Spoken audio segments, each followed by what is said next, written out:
So for the first time in 7 years last night, I was able to go to the cinemas and finally witness a brand new Predator film on the big screen. Ladies and gentlemen, Predator Badlands has finally been released. I went to the theater with my dad and my stepmom, and my dad is a long life Predator fan. He introduced me to the franchise when I was a very young kid, so the expectations for this film were very high. And the discourse online for Predator Badlands has been polarizing to say the least. You either absolutely love this film or you absolutely despise it. In short, I'm gonna give you my dad's Arab quick movie review. He came out of the theater, looked at me and said, "Dad, I don't want that lovey-dovey shit in a Predator film." And messaged me this morning, in fact, saying, "Dad, that was absolutely rubbish." He had to double down on his take. And my stepmom said, "That was cute. I actually enjoyed it." Listen, in my honest opinion, I might cop a lot of hate for this, but Predator Badlands was a mixed bag for me. I just want to start off by saying I really admire the attempt to genre pivot the Predator franchise into a more sci-fi adventure realm for Predator Badlands. Does it quite work for a Predator film?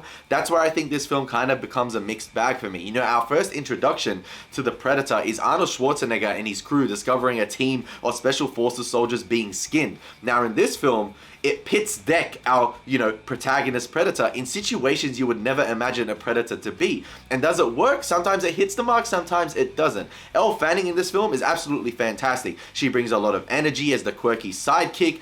You have a buddy alien similar to like the Mandalorian, and that's where I think a lot of Predator fans may be upset about the direction they are heading. As a one-off, I am willing to buy it. However, I do not think this is the direction they should take the Predator franchise.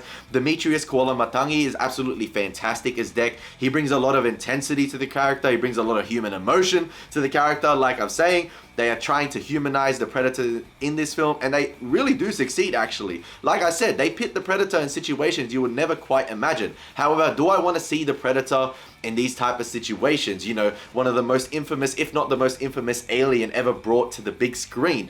Do I want to see the Predator around the campfire talking about his family issues, his daddy issues, cracking jokes with the buddy alien, cracking jokes with the synthetic droid and forming a bond with a synthetic droid? And sometimes it works. Dan Trachtenberg has crafted a beautiful looking film. The cinematography is fantastic. Some of the Predator action is some of the best we have ever seen. When Deck gets in his bag and when he is absolutely locked in, it is a joy to watch. However, like I said, that genre pivot for the Predator franchise sometimes works in this film, and sometimes I had my eyes rolling at some of the long drawn out humor scenes and the situations it pits the Predator in. Let me know if you guys have seen Predator Badlands. The comment section is open. Let's start a Predator Badlands discourse and let's see what you guys think of the film.